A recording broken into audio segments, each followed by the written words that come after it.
नमस्कार, संवाद श्रृङ्खलाको आजको यो सन्दर्भ विशेषमा स्वागत छ। म सरोज सिंह थापा। वाम गठबन्धन बनाएर तत्कालीन समयमा चुनावमा हुमिएका नेकपा एमाले र माओवादी केन्द्रले जनताबाट मत प्राप्त गरे, संयुक्त रूपमा सरकार सञ्चालन गरे र पार्टी पनि एक बनाएर झन्डै 3 वर्षसम्म यात्रा गरे। त्यो 3 वर्षको समयावधिमा पार्टीभित्र र सरकार सञ्चालनमा पनि निकै ठुला मतभेदहरू देखिए। अन्ततः सर्वोच्च अदालतको फैसलापछि दुई पार्टी पूर्ववत अवस्थामा फर्किएका छन् र नेपालको राजनीति प्रधानमन्त्री केपी शर्मा ओलीले विश्वासको मत लिइसके पछाडि जुन उहाँले बहुमत हासिल गर्न सक्नु भएन, राजनीति नयाँ सिरामा प्रवेश गरेका विश्लेषणहरू भइरहेका छन्।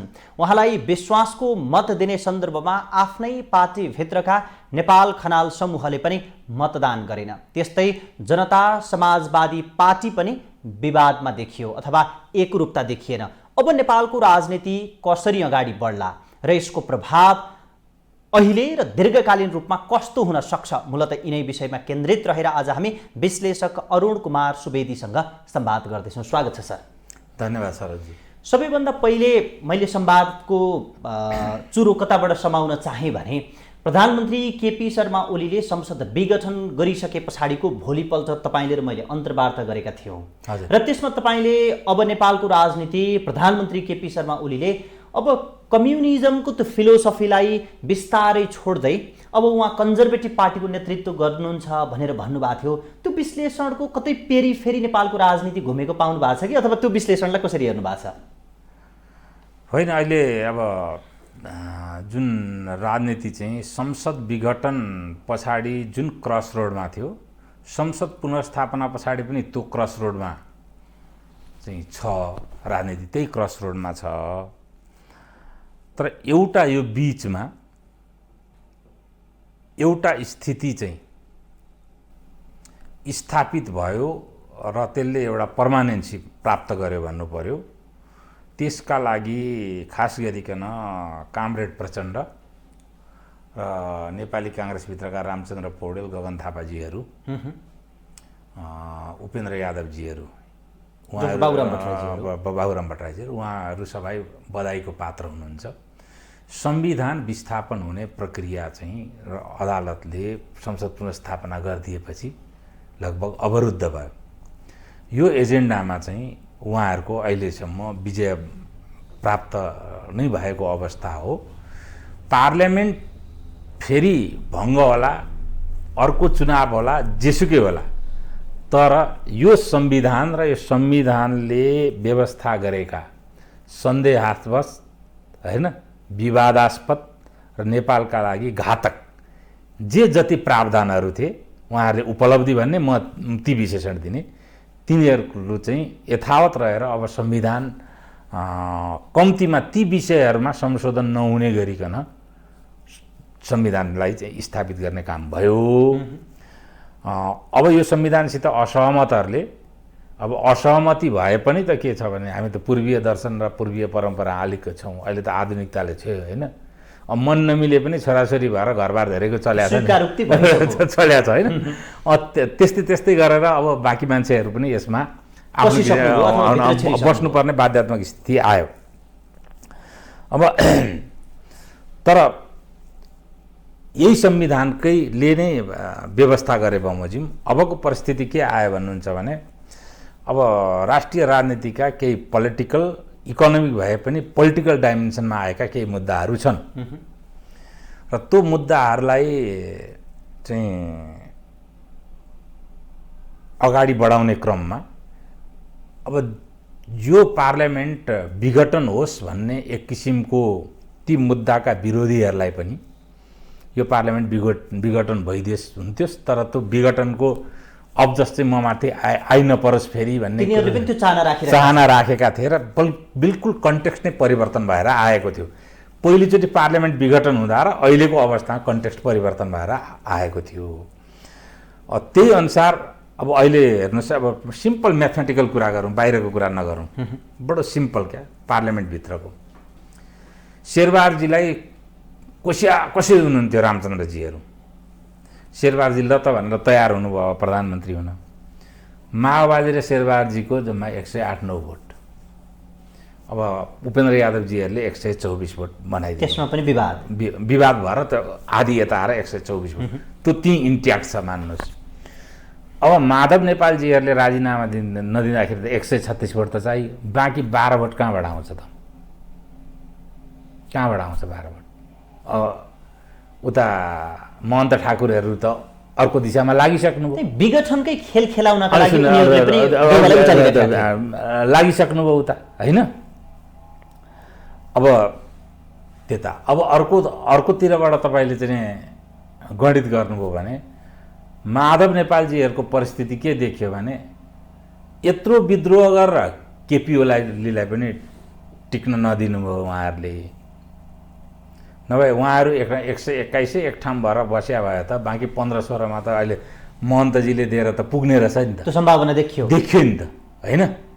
उहाँलेको त्यहाँ बोलाइको क्रममा पनि त केपी ओलीलाई विरोधै गरेको सरकार विस्थापनै गर्नु हाम्रो एजेन्डा हो भनेर त भन्नुभयो, वक्तव्यले पनि त देखाएको छ। त्यो सम्भावना राम्रो थियो भन्ने कुरा बुझिन्छ त्यसबाट। अब केपी ओलीलाई पनि टिक्न नदिने, राजीनामा दिएर शेरबहादुरजीलाई अहिले राजीनामा 20 जना 21 जना उहाँ हुनुहुन्छ। अझ तपाईँलाई बडो गजब कुरा भन्नुहोस्, त्यहाँबाट अन्तिम अवस्थामा माधव नेपालजीहरूको ग्रुप छोडेर आएर केपीजीलाई विश्वासको मत दिने केही एमपीहरूले अब राजीनामा पनि नदिने, त्यतिकै बस्ने हो भने त बरु यतै दिँदा ठिक छ नि भनेर राजीनामा नदिने कुरामा उहाँहरू माधव नेपालजीहरू सहमत नभएको कारणले त्यहाँबाट विद्रोह गरेर छोडेर आएर यता केपी ओलीलाई मत दिन आइपुग्नु हो उहाँहरू। राजीनामा पनि नदिने अथवा संसदको गणित 171 बनाइराख्ने तर मतदान पनि नगर्ने, फेरि मतदान पनि नगर्ने। अनि यता राजीनामा दियो भने शेरबहादुरजी प्रधानमन्त्री हुनुहुन्छ, त्यो अवस्था पनि नहार्ने। उहाँहरू उपस्थित भएर केपी ओलीलाई विश्वासको मत दियो भने चाहिँ फेरि महन्त ठाकुरजीहरू आएर केपी ओलीजीले अरू चलाउनुहुन्छ, त्यता पनि नगर्ने। अब कस्तो अवस्था भन्दाखेरि त यहाँ हेर्नुहोस्, अब राष्ट्रको इकोनोमीको व्यवस्थापन, त्यो महामारीको व्यवस्थापन यस्तो अवस्थामा छ, यो यति संवेदनशील अवस्थामा बरु यो गेम हामीहरू खेल्दै गरौँला। अहिले चाहिँ तपाईँ कोभिडलाई टार्गेट गरेर एउटा बजेट ल्याउनुहोस्, सर्वसम्मतबाट पास गरिदिउँ, त्यो बजेटबाट काम गर्दै गर्नु होला। अनि त्यस पछाडि बाँकी काम चाहिँ गरौँला भनेर कुनै न कुनै एउटा अन्डरस्ट्यान्डिङमा पुग्न सकिन्थ्यो। अन्त त्यस कुरालाई प्रधानमन्त्रीले पनि आह्वान गरे भए हुन्थ्यो, होइन? अहङ्कार सबैतिर छ। तर यो अवस्थामा अब 1 मिनट पनि मुलुकको कार्यकारी प्रमुख चाहिँ कमजोर भएको अवस्था र काम गर्न नसक्ने अवस्थामा नहुनुपर्ने बेलामा अब यसरी चाहिँ म त यो यो कन्फ्युजनलाई यसरी लामो बनाएर राख्न चाहिँ हुँदैन। त्यसो भए त अहिलेको यो सिचुएसनमा हलो अड्काउने काम त माधव खनाल समूहले नै गरे रहेछ नेपाली राजनीतिमा। अब झलनाथजीको बारेमा नबोलौँ, उहाँ चाहिँ अब बडो व्यक्तिगत रूपमा पनि उहाँको जुन परिस्थिति अब आइसियुमा भएको हुनुहुन्छ अरे, अब हस्पिटलाइज भएको मान्छेलाई किन गर्नुभयो? उहाँले पक्का पनि त्यो हस्पिटलबाटै यो निर्णय गर्नुपर्छ भनेर भन्नुभएको छ भन्ने मलाई लाग्दैन। तर माधव नेपालजी त्यत्रो म्याच्योर्ड पोलिटिसियन, त्यत्रो वर्ष काम गरेको मान्छे, पार्टीकै नेतृत्व गरेको मान्छे, राजनीतिमा विवादहरू हुन्छन्, सैद्धान्तिक विवादहरू पनि हुन्छन्। माधव कुमार नेपालजीको अहिलेको सैद्धान्तिक लाइन र केपी ओलीजीमा पछिल्लो पटक आएको चाहिँ यो उत्परिवर्तनहरू छन् जुन, त्यसले गर्दाखेरि एक ठाउँ बस्न नसक्ने स्थिति भएकै हो। कम्तीमा शासकीय प्रणालीमा कम्युनिस्ट प्रणाली नभए पनि सांस्कृतिक र अन्य एजेन्डाहरूमा कम्युनिस्टको चाहिँ मतलब हुबहु अनुसरण गर्नुपर्छ भन्ने त्यो युटोपियन मान्यताबाट माधव नेपाल निक्लिनु भएको जस्तो देखिन्न। तर बिस्तारै बिस्तारै अब केपी ओली त्यो युटोपियन मान्यता अब उहाँले त्यो केमोफ्ल्याज होइन भने उहाँ बिस्तारै बाहिर निक्लिएको जस्तो पनि देखिन्छ। अब यो अवस्थामा विवादहरू भए उहाँहरूको हुन्छन् के, काङ्ग्रेसमा पनि भएको, अरूमा पनि भएको, कम्युनिस्ट पार्टीमा त एउटा नेतालाई एडजस्टमेन्ट गर्न पनि विवादै भएको। अब ख्रुश्चेभ र ब्रेजनेभको विवाद हुँदा पनि नेपालका कम्युनिस्ट फुट्ने हुन्, ख्रुश्चेभ र माओको विवाद हुँदा पनि फुट्ने हुन्। अनि त्यहाँदेखि माओको लाइनमा देङ सियापिङ आएपछि पनि देङ सियापिङलाई चाहिँ गद्दार भनेर नेपालका वालमा कम्युनिस्टहरूले लेखेकै हो। त्यसकारण यो कम्युनिस्टहरूमा युटोपियन इडियोसी प्रशस्त छ। त्यसलाई स्वाभाविक मान्छु म, होइन। एक त त्यो युटोपियन इडियोसी भएन भने त मार्क्सिजमलाई त मैले भन्नै गरेको छ बिगेस्ट यो शैतान संहितै हो एउटा। शैतान संहितामा त्यो संहितामा विश्वासै हुँदैन थियो संहितामा उहाँहरूको। अब भयो विवाद भयो। विवाद हुँदाखेरि पनि त कमसेकम राष्ट्रपतिप्रति उत्तरदायी भएर उहाँहरूले यो निर्णय त गर्नुपर्ने हो नि त। भनेको मतलब यस पछाडिको कुरो के हो भने कुनै हाम्रो एक्स्ट्रा टेरिटोरियल फोर्स छ जुन फोर्सले यो संसद अब कन्टिन्यू भयो र मेजोरिटी कमान्ड गरेर फेरि अलिकति समयसम्म जाने अवस्था भयो भने त्यो एक्स्ट्रा टेरिटोरियल जुन फोर्स छ त्यसले नचाहेको कुनै राजनीतिक आर्थिक मुद्दा त्यो संसदमा टेबल हुन्छ र त्यो पास हुने सम्भावना भएको हुनाले उहाँहरू जहाँ ट्युसन पढ्न जानुभयो त्यो ट्युसन पढेका ठाउँबाट ब्लुप्रिन्ट अलग आयो। उहाँहरूले राजीनामा पनि नगर्ने। अनि त्यहाँदेखि एक राजीनामा नगरी अर्कातिर केपी ओली बाहेकमा त लाग्नै सक्नुहुन्न राजीनामा नगरी त उहाँहरू होइन। उहाँहरूले सहज गर्ने हो भने शेरबहादुरजीलाई प्रधानमन्त्री हुनलाई बाटो सहज गरेर बरु के भन्छ नन एमपी पनि मन्त्रीहरू भइहाल्छ, 2-4वटा मन्त्री खाए हुन्छ, होइन। त्यसकारण यस्तो अवस्थामा यसरी कार्यकारी प्रमुखकै कन्फ्युजनको सिचुएसन जुन उहाँहरूले निर्माण गरिदिनु भएको छ यसमा त भन्छ राष्ट्रप्रतिको त यो एक किसिमले अपराध नै हो। अपराध हो। जनताप्रतिको त घनघोर अनुत्तरदायी काम हो। त्यसो भए अहिले जुन खेल उहाँहरूले खेलिराख्नु भएको छ यो खेल आफै होइन अरू कसैले खेलाइरहेको छ उहाँहरू? मैले भनिहालेँ नि एक्स्ट्रा टेरिटोरी हाम्रो सरहदभन्दा बाहिरको कुनै शक्ति छ जुन शक्तिले अब संसद स्वाभाविक रूपमा बसेर अगाडि जाँदाखेरि संसदको बिजनेसमा अब यस्ता केही एजेन्डा आउँछन् त्यो एजेन्डा उसलाई मन परेको छैन। उसले यसमा पनि कतिपय व्यक्तिले अहिले पश्चिमा सहितको भारत एउटा मिलेको शक्ति र चीनसँगको शक्ति बीचको एउटा शक्ति सङ्घर्षले नेपालको यो राजनीतिक परिस्थिति सृजना सबै ठाउँ नेपालमा मात्र होइन बर्मामा पनि त्यो परिस्थिति छ, तपाईँको सिरियामा पनि त्यो परिस्थिति हो, इरानमा पनि त्यो परिस्थिति हो, सबै ठाउँ छ। यमनमा पनि हामी पनि त्यसैको शिकार। हामी त एउटा चाहिँ बारम्बार नेपालको जियो पोलिटिकल कुरामा ए बाबा एसियाको 4वटा फ्ल्यास पोइन्ट मध्ये नेपाल एउटा हो, होस् गरौँ। हामीहरूले व्यवस्थापन गर्न फरेन पोलिसी र डिफेन्स पोलिसीमा बडो सिन्सियर हुनुपर्छ।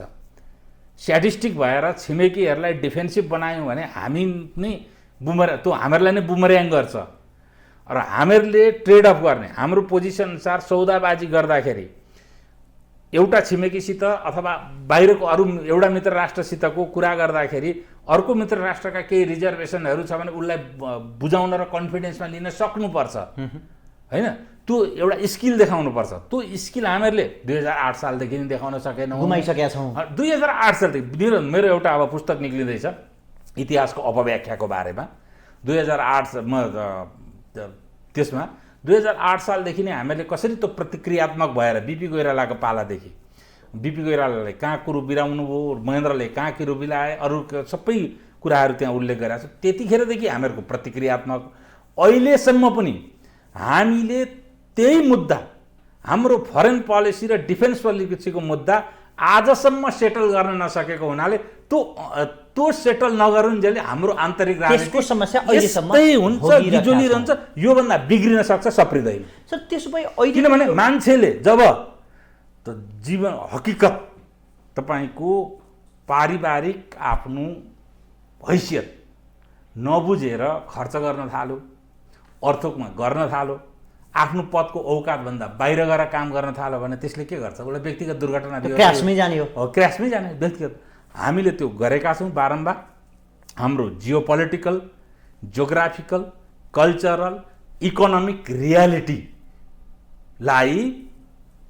सम्झिने बुझ्ने कोसिस नगरेर त्यसलाई चाहिने आवश्यक मुद्दाहरूलाई तय नगरेर सम्बोधन नगरेर त्यसप्रति प्रतिक्रियात्मक भएर त्यसलाई चाहिँ भोटमा तब्दिल गर्नका लागि हुने नहुने अनेक किसिमका छिचरा र असभ्य एक किसिमले देशको विदेश सम्बन्ध बिगार्नु भनेको पनि राष्ट्रद्रोह हो। राष्ट्रद्रोही किसिमले, राष्ट्रवादको नाममा राष्ट्रद्रोही किसिमले जनतासम्म त्यस्ता मुद्दा लगाएर जुन अभद्र भल्गर चाहिँ मतलब राजनीति गऱ्यौँ, त्यसको दुष्परिणाम त एक दिन हामीहरूले भोग्नुपर्ने थियो। आज भोगिरहेका छौँ र उपरान्त पनि तपाईँ फेरि निर्वाचन भएर पनि यो त्यति सजिलै सेटल होला नमन्नुहोस्। शासकीय प्रणाली त्यस्तै छ, संविधान त्यस्तै छ, आफूले देशका लागि के गर्न सकिन्छ र जीविकोपार्जनका लागि के गर्न सकिन्छ त्यसलाई गरेर मानवीय हितमा के गर्न सकिन्छ त्यो गर्ने हो। बाँकी राजनीति तपाईँहरूले हामीले सोचे जस्तो सुध्रिएर रातोरात राम्रो हुने अवस्था छैन। सर, जसरी यो सङ्कटको समयमा माधव कुमार समूहले जसरी अन्यायको राजनीति गरौँ भनेर भन्दै गर्दाखेरि उहाँहरूले अहिले जुन राजनीति गर्दै अन्याय भन्दा पनि अनुत्तरदायी जसरी राजनीति गर्नुभयो भनेर हामीले भनिरहेका छौँ, उहाँहरूको राजनीतिक टुकीमा मट्टितेल हाल्ने काम चाहिँ कसले गरे हो खास? त उहाँहरू जान्नुहोस् कि मान्छे कहिले काहीँ के भने अब एकजना उहाँहरूकै समूहको संसद माननीय संसदजीले संसद सदस्यले भन्नुभयो हम त डुबेंगे ही तुमको भी लेके डुबेंगे। त्यस्तै स्याडिस्टिक हो भने त बरु ठिकै छ, के लाग्यो र होइन। अनि तर उहाँ जुन लेभलमा राजनीति गर्दै हुनुहुन्छ त्यति मात्रै चाहिँ होइन होइन, यसमा द्वन्द्व ठुलै छ। त्यसकारण यो पछिल्लो अध्यायमा र कन्टेक्स्ट अलिकति परिवर्तन भएर अब यो संसदलाई बस्न नदिने परिस्थिति चाहिँ निर्माण गरे हो। यदि भोलिसम्मको समय छैन शेरबहादुरजीलाई, भोलिसम्ममा माधव नेपालजीहरूको समूहले अब केपी ओलीले कुनै पनि प्रकारको वार्ता र सौदाबाजी गर्नु, राजनीतिक सौदाबाजी गर्नुपर्ने जरुरी देखाएको छैन मैले। जे हुनु थियो भइसक्यो। यहाँभन्दा अगाडि उहाँले गल्ती गर्नुभयो भने गल्ती गर्नुभयो, ठिक गर्नुभयो भने ठिक गर्नुभयो। अब केही हुने ठाउँ बाँकी छैन। निशर्त के अब केपी ओलीलाई समर्थन गर्ने ठाउँ पनि छैन। अब फेरि एकचोटि अर्को अध्याय आउनुपर्छ र मात्रै उहाँले समर्थन गर्न सक्नुहुन्छ। बाँकी छ त्यो अध्याय आउन, त्यो त छ नि त। अब संयुक्त सरकार गठन भएन भने सिङ्गल लार्जेस्ट पार्टीको रूपमा पनि त फेरि प्रधानमन्त्री केपी ओली नै हुन्। उहाँले शपथ लिनुहुन्छ। शपथ लिएपछि फेरि 1 महिना पछाडि विश्वासको मत माग्दाखेरि फेरि उहाँहरूले दिनुपर्ने हो कि तर त अहिले घोषणा गर्नुपर्छ। यस्तो अवस्थामा कार्यकारी प्रमुख, मुलुकको यस्तो सङ्गीन अवस्थामा कार्यकारी प्रमुखको चाहिँ मतलब वैधानिक हैसियतलाई कन्फ्युजनमा चाहिँ राख्नु भनेको मुलुकको लागि असाध्यै घातक कुरो हो। यो हुनै हुँदैन। संविधानको विधा अरू सब विवाद तपाईँको तपसिल हुन्। सबभन्दा पहिले मान्छे बाँच्नु पर्यो, मान्छे बाँच्नका लागि परिस्थिति निर्माण गर्नु पर्यो। अरू कुरा तपसिल, मान्छे बाँच्ने सवालमा मान्छे बाँच्ने सवाल। सर, यो अहिलेको जुन परिस्थिति जे देखिएको छ, हामीले सामान्य आँखाबाट हेर्दाखेरि यो कुरा संसदीय खेलसँग जोडिएको छ, बनाउने भत्काउनेसँग कुरा जोडिएको छ। तर तपाईँहरू जस्तो राजनीतिमा चिन्तन गर्ने, विश्लेषण गर्ने व्यक्तिहरूले नेपालको राजनीतिलाई ठिक बाटो, बेठिक बाटो अथवा दिशाहीन अवस्थामा गइरहेको देखिरहनु भएको छ। हो, एकदम हो। त्यो हामीले आज किनभने फिट्टो अहिले मात्रै आएर अहिलेको प्रधानमन्त्रीलाई मात्रै र अहिलेका नेताहरूलाई मात्रै पनि हामी दोष नदिउँ। यसमा हेर्नुहोस्, 2008 साल पछाडिको अनवरत रूपमा नेपाली कङ्ग्रेसदेखि लिएर तपाईँको कम्युनिस्टहरूले त गर्ने नै भए होइन। नेपाली कङ्ग्रेस र राज संस्थाबाट पनि बारम्बार यस्ता घटनाहरू घटित भएकै हुन्। अब राजा नै पर्मानेन्टली बस्या हो। पञ्चायतमा चाहिँ कुन प्रधानमन्त्री 4 वर्ष टिक्यो भन्नुहोस् त? कोही टिक्यो? टिकेन होइन। अनि त्यो चाहिँ त्यो चेस बोर्डमा त त्यतिखेर पनि खेलै गरेकै हो। खेल त त्यति बेला पनि खेलिराख्या नै।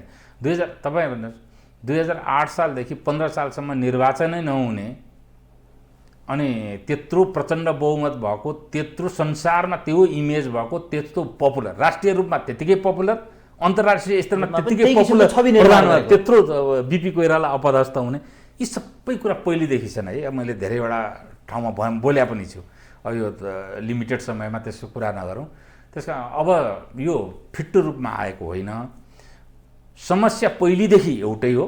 त्यो त्यो समस्यालाई समाधान गर्नुभन्दा हामीहरूले त्यसलाई प्रतिष्ठाको विषय बनाएर जहिले तहिले त्यही समस्यालाई चाहिँ हामीहरूले पालिराख्दाखेरि राजनीतिक लाभ हुन्छ भन्ने ठान्यौँ हामीहरूले। र यो मैले त बारम्बार भनेको छु, यो वैश्य युग हो। वैश्यमा तपाईँले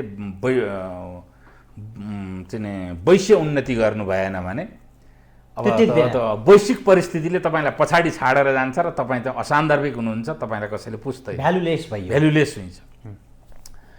त्यसरी अगाडि आउनु पर्यो। त्यो आउन त धेरैवटा यहाँ इन्ट्रेस्टमध्ये दुईवटा इन्ट्रेस्ट ब्रडली भन्छु म। एउटा के छ भने खास गरिकन मार्क्सिस्टहरूलाई गरिबीको ठुलो महत्त्व छ। नेपालमा सबै महलमा बस्ने र गाडी नै गाडी चढ्ने भने कोही पनि मार्क्सिस्ट हुँदैन। तर परिस्थिति त होइन, त्यो के नेता हुनलाई होला कोही, तर त्यो रियल मानेमा हुँदैन। अर्को के छ भने संसारमा क्लास अफ सिभिलाइजेसन अन्तर्गत एउटा सिभिलाइजेसनलाई अर्को सिभिलाइजेसनले जुन एट्याक गर्छ त्यसमध्ये अहिले सबैभन्दा गरिब भएको ठाउँ अफ्रिका हो। अफ्रिकाका उनीहरूका कस्ता कस्ता सिभिलाइजेसन त्यति सकिहाले। अब त्यस पछाडि गरिब भएको भनेको चाहिँ दक्षिण एसिया यही क्षेत्र हो। अब यो क्षेत्रमा क्लास अफ सिभिलाइजेसन अन्तर्गत चाहिँ अनवरत हाम्रो सिभिलाइजेसनमाथि आक्रमण हुन्छ। म सांस्कृतिक अतिक्रमण भन्ने गर्छु। त्यसबाट बच्दा हामीले सांस्कृतिक राष्ट्रियताको नीति लिनुपर्छ भनेर बारम्बार भनेको छु। मलाई गाली गर्छन्, गाली गरेर के गर्नु, म राज्य सत्तामा पुग्ने पनि होइन, उनीहरूको भाग खाइदिने पनि होइन है। अनि त्यो सांस्कृतिक अतिक्रमण चाहिँ सबभन्दा बढी कहाँ हुन्छ भन्दाखेरि त्यो गरिबीमा हुन्छ। अनि त्यो गरिबीको उनीहरूलाई महत्त्व छ। त्यस कारण दुइटैको एउटा मकसद पूर्ति नहुन्जेलसम्म गरिबीको खेती गर्न के भने डेभलपमेन्ट प्रोजेक्टहरूलाई भाँडिदिने, अनेक राष्ट्रवादको नाममा अनेक बहानामा होइन, काहीँ लेख्दै नलेखेको कुराहरू यहाँ यस्तो हुन्छ भनेर कन्स्पिरेसी थ्योरीका कुरा गर्ने एक दुईजना यो मिडिया भ्रम सृजना गर्न जनताहरूलाई चाहिँ मतलब गलत इन्फर्मेसन दिएर उत्तेजित बनाउन चाहिँ मतलब मिडिया हिटम्यानहरू पनि राख्ने, त्यो ओपिनियन मेकर विश्लेषक भएर मिडिया हिटम्यानहरू पनि आउँछन् त्यसमा होइन, देखिरहेका छौँ। अब उनीहरूको कुरो चाहिँ के भने चखिलो हुन्छ, अचार जस्तो कुरो हो। त ट्याक्क थालमा राखेको चिजमा त अचारै चखिलो हुन्छ नि, तर अचारले बाँचिँदैन। सबभन्दा छिटो प्रभाव त्यसैले प्राप्त गर्छ। अनि यस्ता मान्छेहरू पनि प्रशस्त छन्। त्यसको प्रभावमा हामीहरू छौँ। त्यो प्रभावबाट राजनीति पनि बाहिरिएको छैन। सर, अहिलेको राजनीति पनि त्यसो भए त्यही सांस्कृतिक अतिक्रमणको त्यो पनि एउटा एजेन्डा हो। त्यसले त सबसे सफलता प्राप्त गरिहाल्यो नि त। संवैधानिक निरन्तरता दियो होइन, संवैधानिक निरन्तरता दियो उसले, त्योबाट त ठुलो उपलब्धि त उनीहरूलाई भइहाल्यो। अब बाँकीको हकमा अब नेपालमा उद्योग यसै आउँदैनन्। नेपालको सबभन्दा ठुलो अलिकति धनी हुने वाटर रिसोर्सेस हो, त्यसलाई व्यवधान गरिदिने हो जहाँबाट आए पनि। अनि वाटर रिसोर्सेसलाई व्यवधान गरेर पर्यटनलाई व्यवधान गरेपछि त नेपाली जहिले तैँले गरिभइहाल्छ। संवैधानिक विषयको कुरा जसरी उठाउनु भयो, त्यसो भए अहिलेको यो परिस्थिति सृजना हुनुमा त्यसो भए पश्चिममा सबैभन्दा बढी जिम्मेवार अथवा उसले खेल्या हो? संविधान उहाँहरूले ल्याइदिया हो। त्यो बच्चो उहाँ सफल हुनुभयो भने जस्तो अहिलेको परिस्थिति उहाँहरूले हो। अब त्यो परिस्थिति भयो, तर के छ भने अब संविधान उनीहरूले बचायो भने यहाँ खेल्न त अब हाम्रा दुईवटा छिमेकीहरू पनि त ठुला शक्ति पनि खेलि नै हाल्छन्। अब शेरबहादुरजीलाई पनि अब अहिले भनौँ न जसपा पनि मैले त बारम्बार मेरो एउटा शब्द थियो असमान मिश्रण, कम्युनिस्टको असमान मिश्रण देखिहाल्यो, रियाक्सन भइसक्यो, त्यो विभाजित भइसक्यो, छुट्टियो। अब जसपा नामको एउटा असमान मिश्रण पनि छुट्टिने क्रममा आयो। छुट्टिने क्रममा जसरी चाहिँ महन्तजीले कुरा गर्नुभयो, अब महन्तजीलाई व्यवस्थापन गर्ने कुरो त प्रधानमन्त्री त्यसको जे सङ्केत गर्छ महन्तजीले, महन्त ठाकुरजी स्ट्यान्ड गर्दाखेरि त्यो सङ्केतहरूलाई बुझेर त्यसलाई एड्रेस गर्ने र त्यससित ट्रेड अफ गर्ने काम त अब आफू प्रधानमन्त्रीको उम्मेदवार हुँ भन्ने शेरबहादुरजीले पनि गर्नुभयो, गर्नु पऱ्यो नि त। त्यो उहाँ गरिराख्नु भएको छैन भने उहाँ पनि पोस्चरका लागि पोस्चर मात्रै देखाइरहेको, पोस्चरिङ मात्रै गरिराख्नु भएको छ होइन। उहाँले पनि चाहिँ मतलब त्यो गरिराख्या देखिँदैन। त्यो अझ शेरबहादुरजीहरूलाई पनि म के भन्छु, पुष्पकमल दाहाल र शेरबहादुरलाई पनि उहाँहरूले माधव नेपालजीहरूलाई राजीनामा गराउन रेडी पनि गराउन नसक्ने, महन्त ठाकुरजीलाई प्याचअप पनि नगर्ने हो भने यति पनि काम गर्न सक्ने राजनीतिक समीकरण त बन्ने सम्भावना भएन। यति राजनीति पनि व्यवस्थापन गर्न नसक्नेले त कार्यकारिणी भएर पनि के गर्ला त फेरि भनेको झन् ठुलो प्रश्न आयो। यति किनभने यो त धेरै ठुलो कुरो छैन क्या, यसको चाबी कहाँनिर छ भन्ने कुरो त शेरबहादुर जतिको माहिर खेलाडीलाई मैले बताउनै पर्दैन होइन। त्यो समय नआएको हो कि त्यो चाबी खोल्ने त्यो थाहा छैन तर मेरो गणितमा त आएकै हुनुपर्छ। अब कहिले आउनु त भोलि बेलुकासम्म त खोलेर पर्सि बेलुकासम्मको समय छ। पर्सि बेलुका जुन बेलुका होस् त्यो बेलुकासम्म 12 बजेसम्म छ क्या होइन। अरू त 10 बजेभन्दा बढी त अब बस्यो भने त त्यसको त साइन्समा एउटा शब्द छ नक्चर्नल भन्छ, त्यसको चाहिँ संस्कृत शब्द बडो नराम्रो हुन्छ निशाचर। हुन त राजनीतिको स्वभाव अहिले नेपालमा निशाचरै छ धेरैदेखि होइन, धेरै पहिलेदेखि। अनि अब जहिले होला त्यो तबसम्म त उहाँले महन्तको चाबी शेरबहादुर देउवाले खोल्न मिल्ने तपाईँले देखेको त्यो चाबी चाहिँ के हो अथवा त्यो साँचो चाहिँ के हो? होइन, बुझ्नेले बुझिहाल्छन्, भन्नेले पनि मैले यति भनिहालेँ होइन। अब त्यो कुरो त शेरबहादुरजी जतिको जानकार, उहाँ चाहिँ मतलब 4-4चोटि प्रधानमन्त्री भइसकेको मान्छे, उहाँले बुझ्नु पर्यो नि त। अब हामी अङ्कगणितकै सवालमा थियौँ, अङ्कगणितकै विषयमा हामी चर्चा गर्दै थियौँ। माधव समूहले राजीनामा पनि दिनु भएन र मतदान पनि गर्नु भएन। अब यो अङ्कगणितीय राजनीतिको परिणाम चाहिँ के होला? यसको परिणाम भने त अब फेरि अल्पमतको प्रधानमन्त्री चाहिँ त्यसको महन्त ठाकुरजीले पनि र केपी ओलीले पनि त्यसको सङ्केत दिनु नै भयो होइन। अल्पमतको प्रधानमन्त्री केपी ओलीजी हुने बित्तिकै त नीति तथा कार्यक्रम र बजेट दुइटै पास हुँदैन होइन। फेरि 1 महिना पछाडि त्यो विश्वासको मत आउँदैन, लिने ठाउँ छैन। त्यस पछाडि अर्ली इलेक्सनमा जानु पर्यो, फेरि त इलेक्सनमै जानुपर्छ त्यसमा। अब अर्को त्यसभन्दा अतिरिक्त पनि छ। के छ भन्नुहुन्छ भने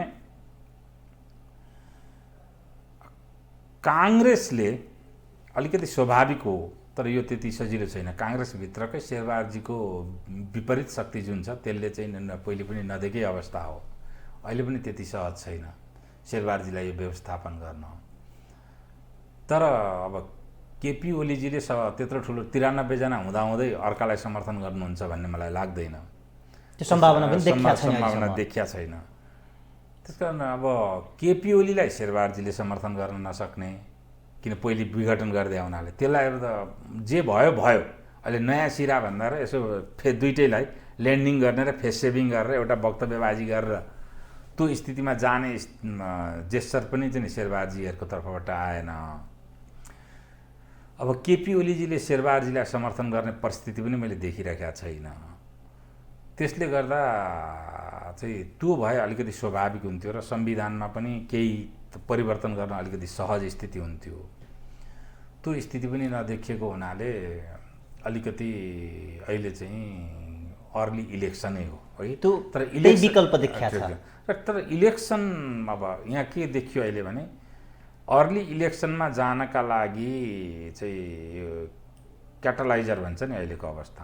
पहिले त सबैले केपी ओलीलाई दोष दिए, अहिले त केपी ओलीलाई त दोष दिने ठाउँ रहेन।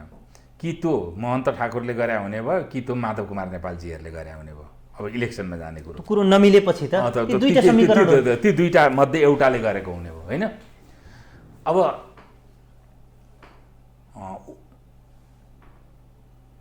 चुनाव भयो, अर्ली इलेक्सन भयो भने सबभन्दा भल्नरेबल पोजिसनमा पनि उहाँहरूकै देख्छु म।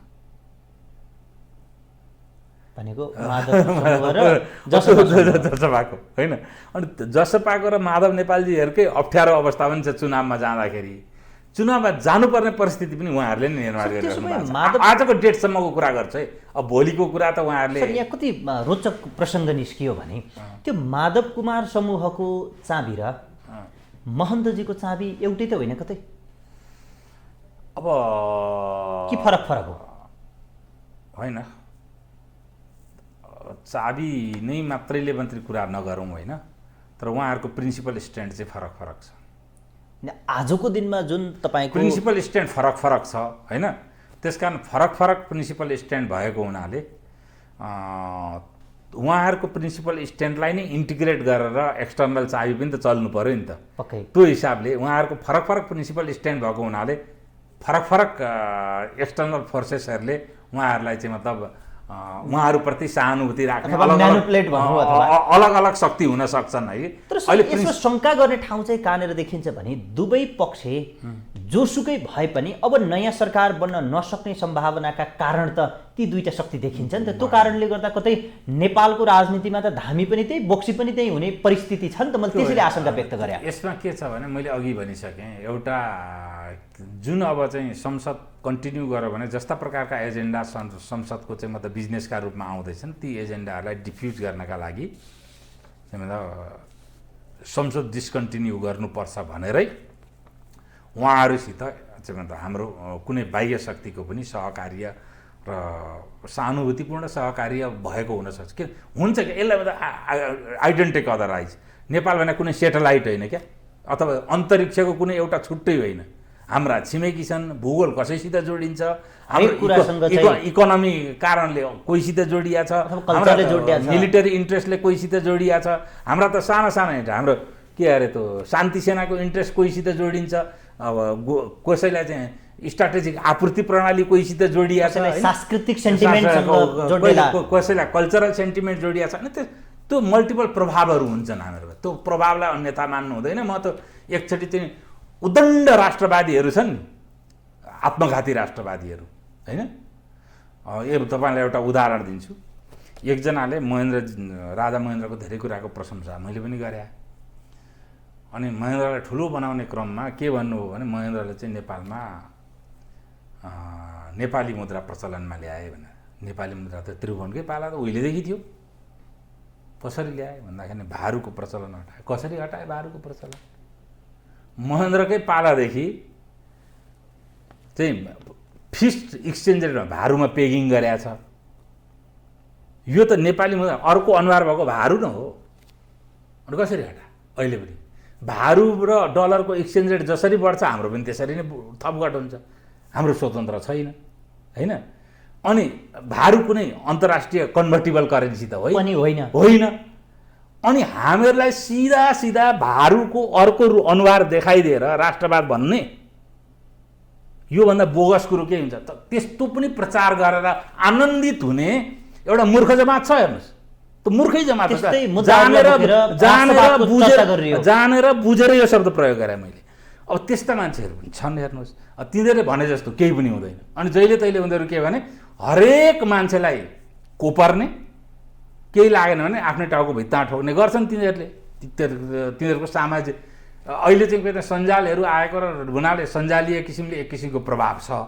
तिनीहरूले त सञ्जाललाई फोहोर गर्ने काम प्रशस्त गर्छन्, शाब्दिक भाषिक होइन, हरेक रूपले।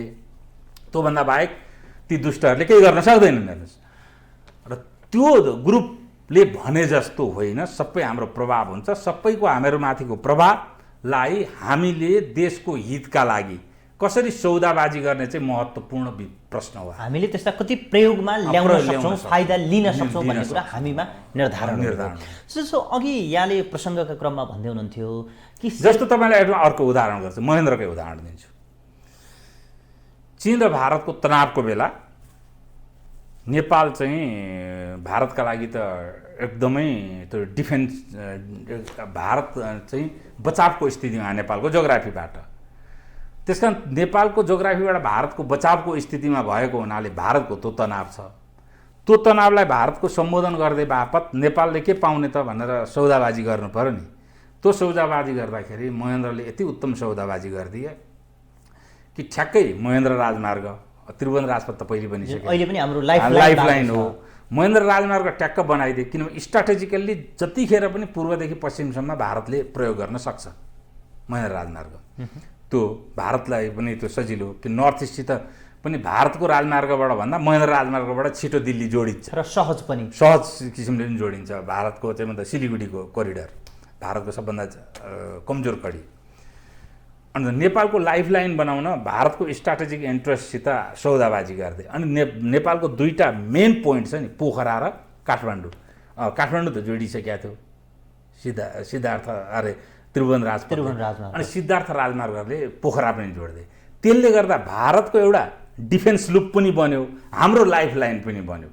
भने छिमेकीहरूका इन्ट्रेस्ट छन्, स्वार्थमा प्रयोग गर्न सकियो। छिमेकीहरूका इन्ट्रेस्ट छन्, त्यो इन्ट्रेस्टलाई राष्ट्रिय स्वार्थमा कसरी प्रयोग गर्ने भन्ने चाहिँ यहाँबाट सिक्नु पर्यो क्या। अनि त्यही कुरा अब पछि रिलेसन बिग्रियो अलिकति। अब चाहिँ चाइना पनि एग्रेसिभ भयो नि त।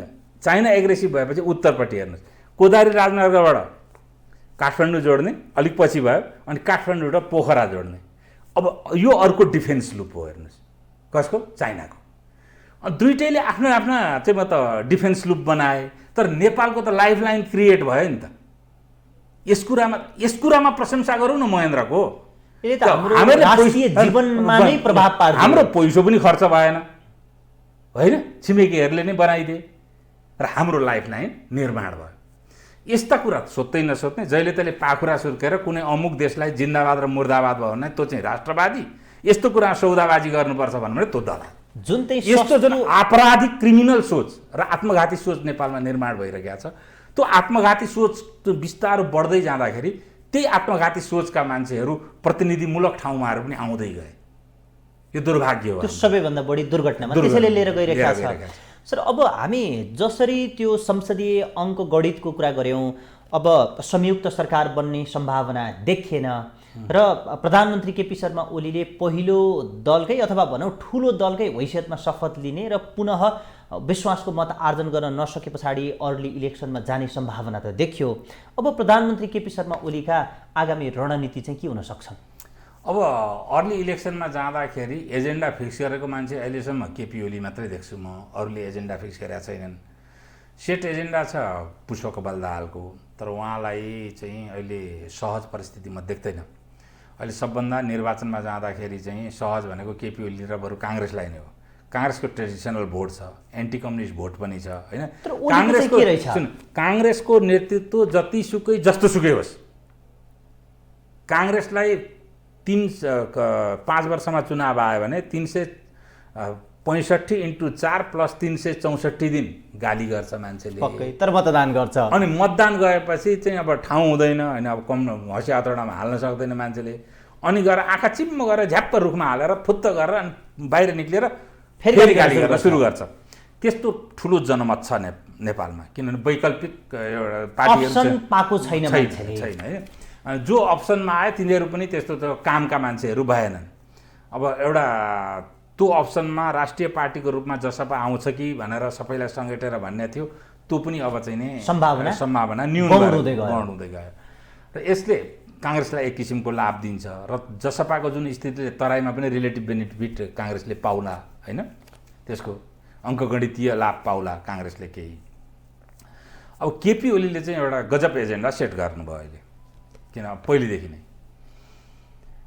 कम्युनिस्ट पार्टी भनेर कम्युनिस्ट पार्टीका वर्करहरू त आफ्ना ठाउँमा छँदैछन् र प्राविधिक भोट र त्यो चाहिँ मतलब कमिटेड भोट त आइ नै हाल्छ। बाँकीको हकमा नेपालमा कन्जर्भेटिभ भोटहरू छ, एउटा जुन सांस्कृतिक राष्ट्रियतावादी भोट छ, त्यो कन्जर्भेटिभ भोट भनौँ, दक्षिणपन्थी भोट छ, त्यो ठुलो जमात छ, त्यो ठुलो जमात छ र त्यसलाई चाहिँ भोट हाल्ने ठाउँ छैन। अब काङ्ग्रेसलाई हाल्नु, काङ्ग्रेस पनि अब प्रचण्डकै एजेन्डा बोक्यो भनेर काङ्ग्रेससित असहमति पनि छ फेरि होइन, त्यस्तो केही भोट छ। र अनि बिचमा के भने अब राजाको सम्भावनाले पनि केही भाका टिप्छ कि भनेर कुरेर पनि बसे है, जुन भारत भ्रमण अथवा अरू गतिविधिहरूलाई पनि अर्थपूर्ण ढङ्गबाट हेर्यो, अर्को ऊ छ।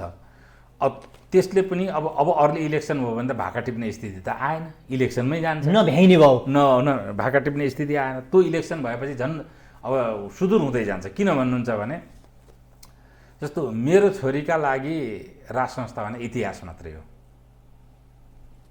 जसरी भारतमा चाहिँ झाँसीमा पनि रानी र राजा थिए भनेर त्यहाँ भारतको अहिलेको बच्चाले पढ्छ, त्यस्तै गरेर नेपालमा पनि राजा थियो भनेर चाहिँ मेरो छोरीले पढ्ने हो। त्यो त कथा भयो यथा उनीहरूलाई होइन।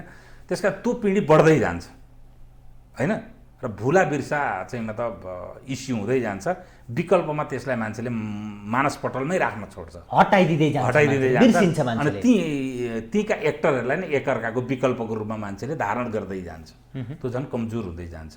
तर त्यो ठाउँको पनि अहिलेसम्मको जुन एउटा सक्रिय जनमत छ, त्यो जनमतलाई पनि अहिले त्यो जनमतलाई प्रतिनिधित्व गर्छु भनेर निक्लिएका जुन राजनीतिक शक्ति थिए, शक्ति छन् तिनीहरूको विश्वसनीयता कमजोर भएको हुनाले अर्को अर्थमा दिशाहीन छन्, दिशाहीन पनि छन्, कमजोर भएको हुनाले लौ त कमसेकम यो एजेन्डा त होइन अब चाहिँ यसले कमसेकम सांस्कृतिक राष्ट्रियताको एजेन्डासम्म त कन्जर्भेटिभ एजेन्डासम्म कम्युनिस्ट भए पनि उठाइदिएको छ। संसारमा अर्को पनि त लिबरल कन्जर्भेटिभहरू छन् भनेको राजाको पनि सेन्टिमेन्ट ओलीतिर जाने सम्भावना छ। त्यो केही राज संस्थावादी मतदाताहरूको सेन्टिमेन्ट र केही कन्जर्भेटिभ मतदाताहरूको सेन्टिमेन्ट जो सांस्कृतिक राष्ट्रियताप्रति एक किसिमको गर्व गर्छन् त्यसको सेन्टिमेन्टलाई चाहिँ क्यास गर्नका लागि केपी ओलीले एजेन्डा सेट गरेर अगाडि बढ्नुभयो। हेर्नुहोस् पहिले जुन त एन्टी इन्डियनिजम इज नेसनलिजम भनेर सेट गरेर आउनुभयो, अब त त्यो एजेन्डा त भुला बिर्छ, अब त्यसले काम गर्दैन होइन, त्यो क्याप्सुल अब त्यो क्याप्सुल डेट एक्सपायर भयो। अब अहिले चाहिँ कल्चरल नेसनलिजम र कम्युनिस्टहरूको चाहिँ मतलब टेक्निकल भोटलाई एक ठाउँ लिएर आएर आफू अगाडि बढ्ने स्थितिमा केपी ओली जानुभयो। अहिलेसम्मको गर्दाखेरि सबै किसिमले निर्वाचनको तयारी सबभन्दा बढी कसैले गरेका छ भने चाहिँ त्यो केपी ओलीले गरेका छ। सर त्यसो भए जुन किसिमको कङ्ग्रेसको मत छ र त्यस पछाडि चाहिँ इलेक्सनमा जानको निम्ति एजेन्डाको विषयमा क्लियर भएका केपी शर्मा ओली भनेर भन्दै गर्दा ओलीले कति मत पाउलान्? जस्तो कङ्ग्रेसलाई जित्ने अथवा दोस्रो हुने सम्भावना त्यसमा चाहिँ के छ भने अहिले अब फर्स्ट पास्ट त पोस्टमा त कहाँ कस्तो कस्तो एलायन्स हुन्छ म यकिन भन्न सक्दिनँ। समानुपातिकमा त काङ्ग्रेस पछाडिको भोट केपी ओलीकै हुने सम्भावना। आखिर जे भए पनि सालाखाला कङ्ग्रेस पछाडिको दोस्रो केपी ओलीको पार्टी नै हुन्छ। त्यसो भए अहिलेसम्मको स्थितिले भोलि अब कुनै चमत्कारिक एजेन्डा आयो जब पहिले पनि त त्यो एन्टी इन्डियनिजम र नाकाबन्दीको चमत्कारिक एजेन्डा आएर नै केपी ओलीको यो हदसम्मको उदय भएको हो होइन। त्यस्तै कुनै चमत्कारिक कुराहरू त हुन्छ नि त, मान्छेले एउटा यस्तो चटक निकालिदिन्छ कि निर्वाचनको बेला त्यही चटकमा खातकुते भोट एकातिर जाने स्थिति हुन्छ। त्यसो भए जुन हिन्दू राष्ट्र र सङ्घीयता खारेजीको चमत्कार अब हो यहाँ तपाईँले चाहे होइन त्यो होइन, चाहेको प्रश्न चाहिँ तपाईँले अहिले गर्नुभयो। सबभन्दा पहिलोचोटि जुन संसद विघटन भयो नि समयमा चाहिँ आफूबाट राष्ट्र र इतिहासले अपेक्षा गरेको दायित्व पुरा गरेन भने इतिहासमा त्यो मान्छेलाई पछि कुनै न कुनै समयमा प्रश्न गर्छ, निसङ्कोच प्रश्न गर्छ। हेर्नुहोस् त्यस्ता प्रश्नले कसैलाई छोडेको छैन। हेर्नुहोस् भीमसेन थापालाई छोडेको छैन, जङ्गबहादुरलाई छोडेको सबै नेतृत्वलाई ती प्रश्नहरूले खेदिरहेका छन् मृत्यु पश्चात। उहाँलाई अब मेरो चाहिँ बायोलोजिकल जीवन जहिलेसम्म रहला, चेतना शक्ति जहिलेसम्म रहला तबसम्म मैले केपी ओलीलाई पछ्याइरहने र खेदिराख्ने एउटा प्रश्न के हो भने संविधानको सन्देहास्पद र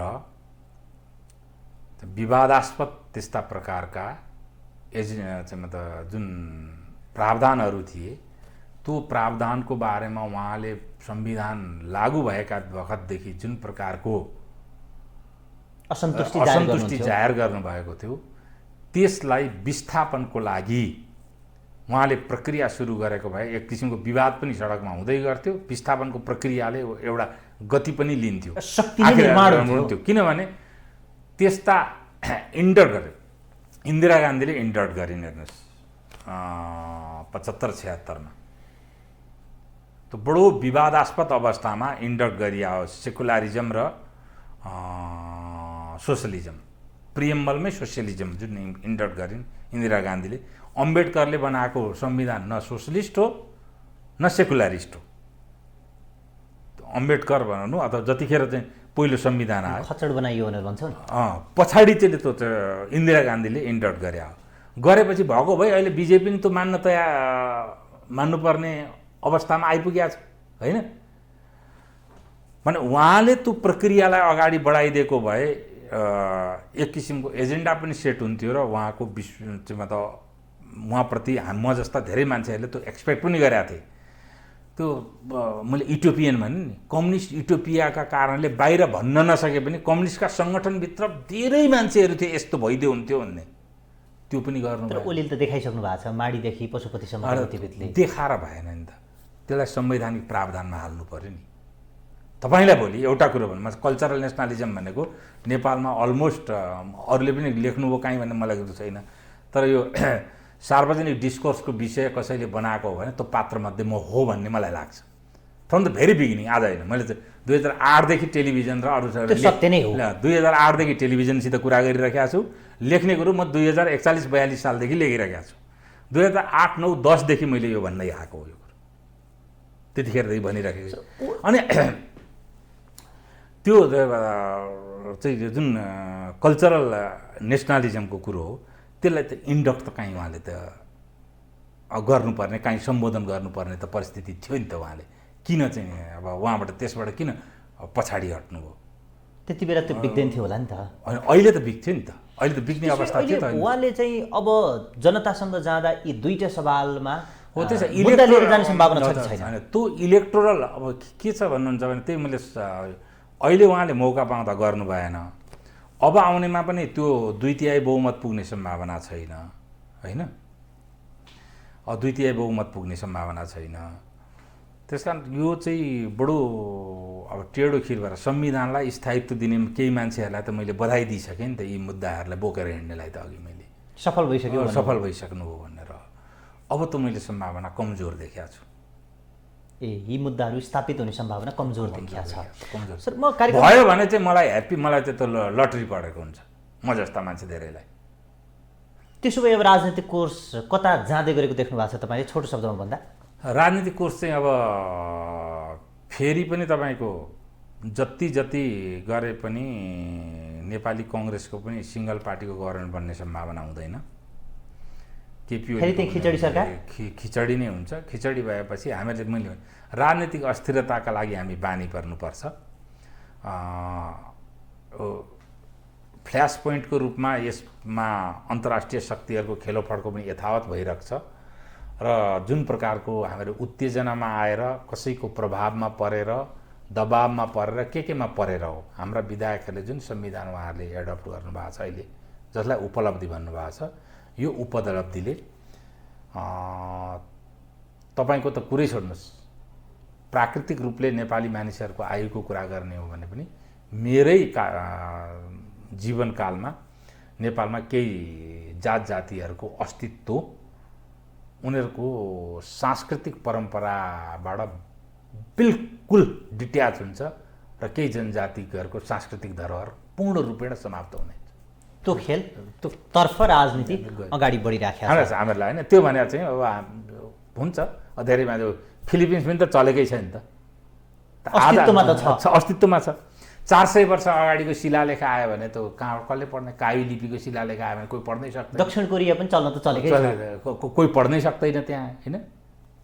त्यसकारण मलेसियाको पनि हालत त्यस्तै छ र त्यस्तै केही होला। अब के गर्न सकिन्छ? त्यसो भए अब हामीहरूलाई के भने कल्चरल नेसनलिजमले हामीहरूलाई बचाउने हो। त्यसमा सबैले चाहिँ अब सबै दुश्मनै आफ्नै दुश्मन आफू भएपछि त आत्महत्या गर्ने हो मान्छेले, आफ्नै दुश्मन जीवनको दुश्मन भएपछि। त्यही आत्महत्या गर्नलाई नै महान उपलब्धि मान्नेहरूको वर्चस्व भएपछि हामीहरू जस्ता अब केही लाग्दैन मलाई। वेद पुराण उपनिषद त हराउँदैनन्। गोराहरूले पनि राख्छन्, उनीहरूले पिएचडी गर्छन्, अक्सफोर्डमा पढाइ हुन्छ, केम्ब्रिजमा पढाइ हुन्छ, संस्कृत पनि पढाइ हुन्छ। त्यो गोराहरूले नै धोती लगाएर र त्रिपुण्डक लगाएर पनि प्रवचन गरेर हिँड्छन्। त्यसमा त मलाई चिन्तै छैन है। तर मेरो चिन्ता भनेको के हो भने अब दसैँको टिको जान्छ, तिहारको टिको जान्छ होइन, हाम्रा यी मूल्य मान्यताहरू जान्छन्। धेरै जन छन् नि त। अब भोलि माघी जाला के जाला त्यो बाटोमा राजनीति अब जसरी राजनीति भएन, हाम्रो राजनीतिले त्यो बाटो निर्धारण लिन्छ। अल्टिमेटली हाम्रो त्यतातिरको बाटो हामीले राजनीतिको प्रभाव भने त सांस्कृतिक प्रभाव हुन्छ, आर्थिक प्रभाव हुन्छ होइन। त्यसो भए अब जे तपाईँले भन्दै हुनुहुन्छ अब परिस्थिति जटिल बन्दै गइरहेको सुनिन्छ र हामी जुन एउटा सांस्कृतिक राष्ट्रियताको सन्दर्भमा छलफल गर्दाखेरि अहिले त भीमसेनमा पनि पसिना आइरहेका छन् रे। अब हाँसो गरेर भन्ने सुपरस्टिसन भन्छ त्यसलाई नेपालले, के भने अन्धविश्वास। ती कुराहरूमा त मलाई त्यस्तो विश्वास छैन होइन। अब एक किसिमको परम्परा मान्छेहरूले भन्छन् होइन। अब धामी झाँक्रीको पनि चलन अहिलेसम्म पनि छँदैछ। त्यसलाई के भनौँ, पश्चिमतिर गयो भने मान्छेहरू कामेको पनि देखिन्छ, त्यो हकिकतमै हो होइन, त्यो पनि देखिरहेका छन्। त्यस कारण त्यसको बारेमा चाहिँ कुरा नगरौँ। तर कल्चरल नेसनलिजम हुन्छ नि, जस्तो हामीहरूको गाई जात्रा भन्नुदेखि लिएर कुमारीको जात्रा, मच्छिन्द्रनाथको भोटो जात्रा, यी सबै चाहिँ सम्यक पूजा, यी हाम्रा चाहिँ मतलब पहिचान हुन्। यो पहिचानमा भोलि तपाईँको संसारमा राज्याधिकारीहरूको उत्पत्ति धर्माधिकारीकै रूपमा भएको छ सुरुमा, र राज्य भनेको नि आफैमा सांस्कृतिक एकाइ हो, र हरेक राज्य एउटा निश्चित सांस्कृतिक पहिचानको कारणले निर्माण भएको छ, र अस्तित्व पनि त्यही कारणले अस्तित्वमा छ। भोलि तपाईँको यहाँ चाहिँ त्यो सांस्कृतिक पहिचानलाई स्वीकार गर्नु उसले मानिआएको संस्कृति र धर्मको विपरीत हुन जान्छ, र उसको विरुद्ध भोलि फतवा जारी गर्ने स्थिति हुन्छ भने हामीहरूकोमा आएको राज्याधिकारीले त्यसलाई त ग्रहण गर्दैन। तर हाम्रो संविधानले त त्यो छुट दिएको छ। त्यसकारण संविधानमा भेदभाव हुनु हुँदैन भन्छन् नि, हुन्छ, किन हुँदैन? ब्रिटेनको कानुनले त्यहाँको प्रधानमन्त्रीले एङ्ग्लिकन चर्चमै शपथ खानुपर्छ भनेर व्यवस्था गरेको छ, एङ्ग्लिकन चर्चमै जानुपर्छ। त्यहाँको राष्ट्राध्यक्ष चाहिँ मतलब एङ्ग्लिकन बाहेक र प्रोटेस्टेन्ट बाहेक अरू हुँदैन भनेर व्यवस्थापन गरेको छ। त्यसकारण त्यो हुन्छ, हुनुपर्छ। भोलि यहाँ चाहिँ मतलब कुमारीबाट टिका थाप्न हाम्रो राष्ट्राध्यक्ष गएन भने के हुन्छ? त्यही सवाल नै अहिलेको सबैभन्दा सबभन्दा महत्त्वपूर्ण सांस्कृतिक राष्ट्रियता। मैले त्यसै भने होइन, नेवारहरू अहिले यत्रो छन् होइन, धेरै मार्क्सिस्ट पनि होलान्, त्यतिखेर चाहिँ तपाईँहरूको पहिचान के हुन्छ? त्यसैले तपाईँ हिन्दू भनेर हिन्दू राष्ट्रको मात्रै कुरा होइन, सांस्कृतिक राष्ट्रियताको कुरा हो। यहाँको सांस्कृतिक राष्ट्रियता भनेको चाहिँ कालखण्डमा अब्राह्मिकहरू आगन्तुकै हुन् है। हाम्रो यहाँको सांस्कृतिक राष्ट्रियता भनेको, यहाँको रैथाने राष्ट्रियता भनेको ल ठिक छ, किराँतहरू ल हिन्दू होइनन्, किराँत रैथाने राष्ट्रियता हो। किराँतलाई चाहिँ भगवान् शिवको पशुपतिनाथको मन्दिरसित पनि गुनासो छैन, किराँत संस्कृतिमा ऊ उम्रेको। कुमारी पूजासित पनि गुनासो छैन, सम्यक पूजासित पनि गुनासो छैन। हाम्रो तामाङहरूलाई त मतलब बुद्धिस्टहरू हुन् होइन, वज्रयानी बुद्धिस्टहरू, उनीहरूलाई त उसमा गुनासो छैन। तर ती कुराहरूलाई त स्वीकार गर्ने हाम्रो सांस्कृतिक परम्पराकै मान्छे हुनु पर्यो नि त। यो चाहिँ महत्त्वपूर्ण कुरा हो कि। अब कार्यक्रमको भारत पनि हेर्नु सांस्कृतिक रूपले त्यो गर्वलाई अगाडि बढाउने र संस्कृतिको केन्द्र हुने अवस्था छैन। और हामीहरू पनि सकेपछि चाहिँ नि संसारमै 1 अरब चाहिँ मतलब हिन्दू धर्मावलम्बीहरूको सांस्कृतिक केन्द्र सकिन्छ, र हामीहरू चाहिँ मतलब जिउजको मार्गमा हिँड्छौँ। जिउज जस्तो चाहिँ पथ भन्ने त्यही पथ सकाउने यात्रामा राजनीति गर्ने के त मार्क्सिजमको नाममा, प्रगतिशीलताको नाममा, अग्रगमनको नाममा के अरे अहिले प्रजातन्त्र त भन्दैन नचेल, म त प्रजातन्त्रको लागि के लोकतन्त्रको नाममा हरेक कुरामा यही मार्गमा हिँडिरहेका छन्। यो नजा भनेर भनिदिने हो मलाई, भएन भने के भने म मेरो जीवन हुन्जेलीसम्म यही देश भनिदिने हो होइन। सर अब म कार्यक्रमको अत्यन्त अन्त्यमा छु। एउटा प्रश्न नसोधी म कार्यक्रमको बिट मार्नै सकिनँ मैले। अहिले जुन परिस्थितिमा मुलुक आइपुगेको छ यो क्रमिक रूपमा आइपुगेको, आजको आजै हठात आएको होइन भनेर भन्दै गर्दा यो परिस्थिति सृजना हुनुमा चाहे त्यो हाम्रो घरेलु होस्, चाहे त्यो हाम्रो चाहिँ वैदेशिक पात्र होस् अथवा प्रवृत्ति होस्, सबभन्दा बढी जिम्मेवार पात्र चाहिँ को हो खास? हेर्नुहोस्, तत्त समयमा को नायक छन् भन्ने होइन, सबभन्दा बढी जिम्मेवार पात्र भनेको राजा महेन्द्र 19 सालको संविधान मार्फत, त्यसको प्रतिक्रियाबाटै सबै कुराहरू निर्माण भए। त्यस पछाडि पछिल्लो अध्यायमा आएर सबभन्दा बढी जिम्मेवार आन्तरिक राजनीतिमा गिरिजाप्रसाद कोइराला पछिल्लो अध्यायमा आएर, यो चाहिँ आन्तरिक रूपमा हाम्रो नेतृत्व, उहाँहरूले जुन पार्टी नेतृत्व गर्नु उहाँहरूकै पार्टीको नेता भएको हुनाले कि उहाँहरूले आत्मआलोचना गर्नुभयो। कहिलेकाहीँ गल्ती हुन्छ। हेर्नुहोस् तपाईँले, छोटो म कुरा गरौँ, 17 साल पछाडि 33 सालसम्म बिपी कोइरालाले घनघोर गल्ती गर्नुभयो, विद्रोह गर्नुभयो, त्यत्रो धनजनको क्षति भयो, कुनै प्यारल मिलिटरी संरचना पनि गर्नु भएन। हेर्नुहोस् आफू गान्धीको चेला भएर हिंसात्मक विद्रोह पनि गर्नुभयो, त्यो एक किसिमको राज्य विप्लव जस्तो पनि गर्नुभयो। यहीँ भित्र आएर भित्र त भित्रै हुनुहुन्थ्यो जेलमा होइन, अरूलाई पनि यहीँ डाकेर यहीँ सत्याग्रह पिकेटिङ गर भनेर कतिलाई पक्रेर थुन्थ्यो महेन्द्रले होइन। त्यो गरे अब एउटा वातावरण हुन्थ्यो। 33 सालमा मेलमिलापको नीति लिएर उहाँले करेक्सन गर्नुभयो त्यसलाई। 16 वर्षको आफ्नो इतिहास आत्मआलोचना नगरिकन आत्मआलोचना र करेक्सन गरे हो। त मेरो बुकमा आउँदैछ यो कुरो।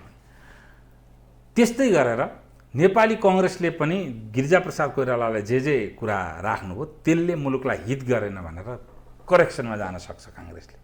त्यो भयो भने एउटा वातावरण बन्छ।